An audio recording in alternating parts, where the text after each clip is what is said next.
జై శ్రీమన్నారాయణ. గుహుడు భరతుడితోని అంటూ ఉన్నాడు, ఏమని? ఓ భరత, నువ్వు నిజంగా ధన్యుడవయ్యా. అప్రయత్నంగా నీకు లభించినటువంటి, చేతికి అంది వచ్చినటువంటి ఈ రాజ్యాన్ని తిరిగి రామచంద్రుడికి ఇవ్వడానికి సిద్ధంగా ఉన్నావంటే నీతో సమానమైనటువంటి వాడు ఈ లోకములో ఎవ్వరూ ఉండరు భరత. భరత, నత్వయా తుల్యం పశ్యామి జగతి తలే. నువ్వు చాలా గొప్ప ధన్యుడవయ్యా.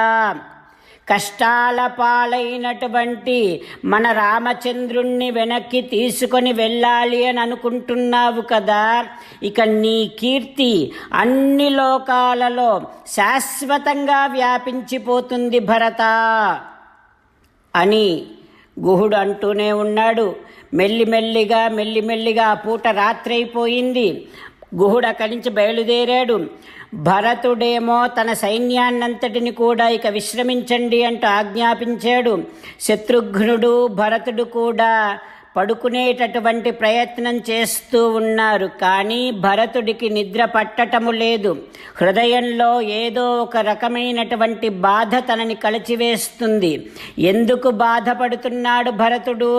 భరతుడికి ధనములో ఏమైనా లోటుందా అంటే ఏ లోటు లేదు. ఆ జన్మాంతము అనుభవించినా తరగనటువంటి ఐశ్వర్యము భరతుడికి ఉంది. అయినా భరతుడు బాధపడుతున్నాడు.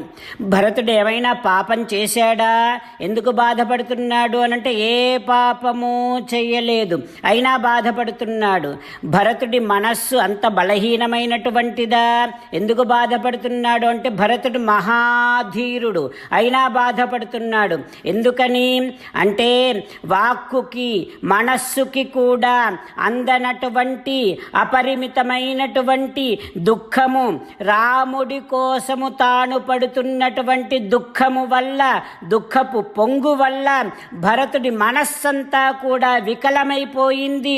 ఎక్కడ చూసినా కూడా శరీరమంతా కూడా చెమటలు పడుతున్నాయి. ప్రసృతః సర్వగాత్రేభ్యః స్వేదం, మొత్తం అంతా ఒళ్ళంతా చెమట పట్టిపోయి ఉంది. ఎలా ఉంది భరతుడి పరిస్థితి అనంటే, ఒకవేళ మంటల్లో తగలబడిపోతే, అడవంతా తగలబడిపోతే, ఎక్కడో ఒక చోట ఒక చెట్టు తొర్రలో ఇంకా ఒక బడబాగ్ని దాగి ఉన్నట్టుగా రాముడి కోసం ఏడ్చి ఉన్నప్పటికీ భరతుడి లోపల హృదయములో ఇంకా శోకాగ్ని దాగి ఉంది. అది భరతుడిని నిద్రపోనివ్వటము లేదు. రామా రామా అంటూనే ఉన్నాడు, నిద్ర పట్టటము లేదు. భరతుడి యొక్క మనస్సులో ఉండేటటువంటి దుఃఖపు పొంగు ఒక కొండలాగా ఉంది. కొండ మీద పెద్ద పెద్ద బండరాళ్ళు ఎట్లా ఉంటాయో, భరతుడి దుఃఖం అనేటటువంటి కొండ మీద నిరంతర రామధ్యానం అనేటటువంటి పెద్ద పెద్ద బండరాళ్ళున్నాయి. కొండ మీద ఏ విధంగా ఓషధుల యొక్క చెట్లు ఉంటాయో, భరతుడి దుఃఖం అనేటటువంటి కొండ మీద రామ విషయకమైనటువంటి ఉచ్ఛ్వాస నిశ్వాసాలు ఉన్నాయి.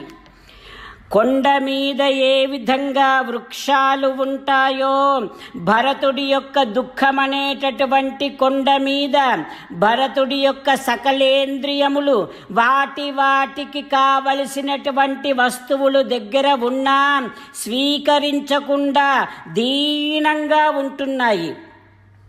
కొండ మీద పర్వత శిఖరాలు ఏ విధంగా ఉంటాయో, భరతుడి యొక్క దుఃఖం అనేటటువంటి కొండ మీద భరతుడు రాముడి కోసం పడుతూ ఉండేటటువంటి సంతాపము ఆ రకంగా ఉంది. భరతుడి హృదయమంతా కూడా కలతగా ఉంది. భరతుడికి నిద్ర పట్టటము లేదు.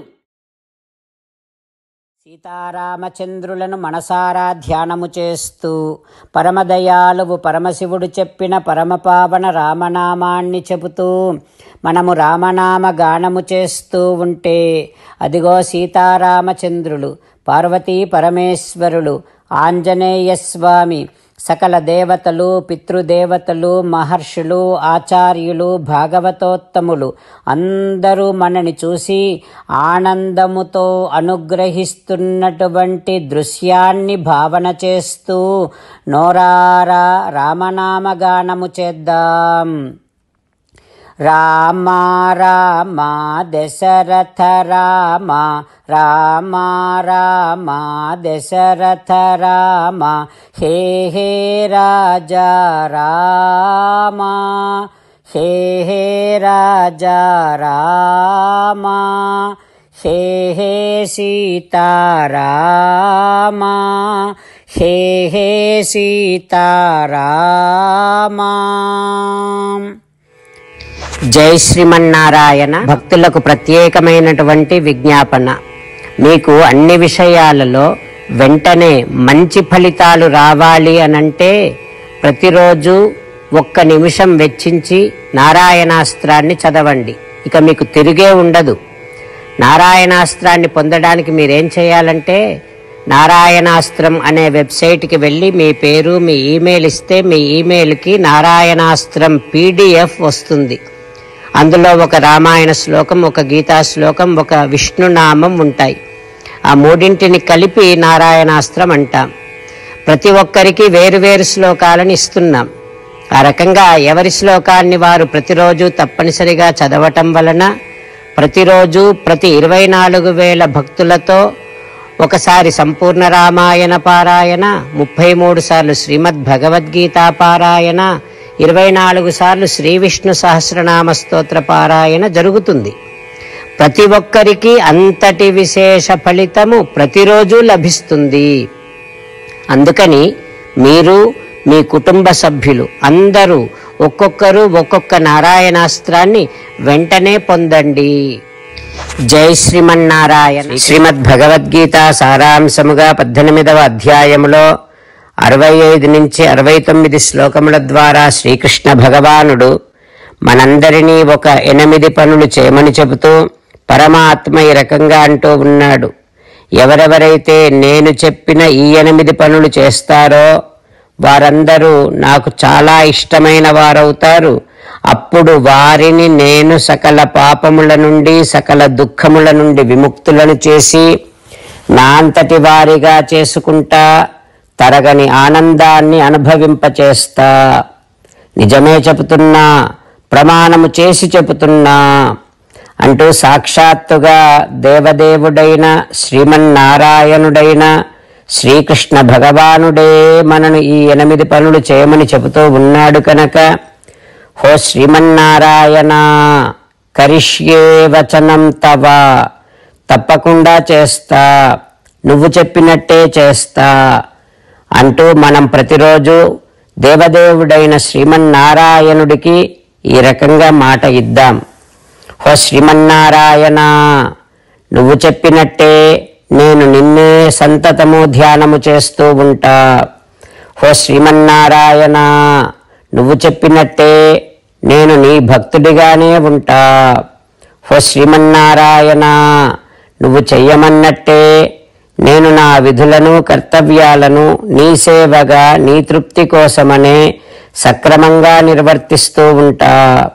హో శ్రీమన్నారాయణ, నువ్వు చెప్పినట్టే నేను నీవాడిని అనే మహావిశ్వాసాన్ని సంతతము కలిగి ఉంటూ నా హృదయములో నీకే నమస్కరిస్తూ ఉంటా.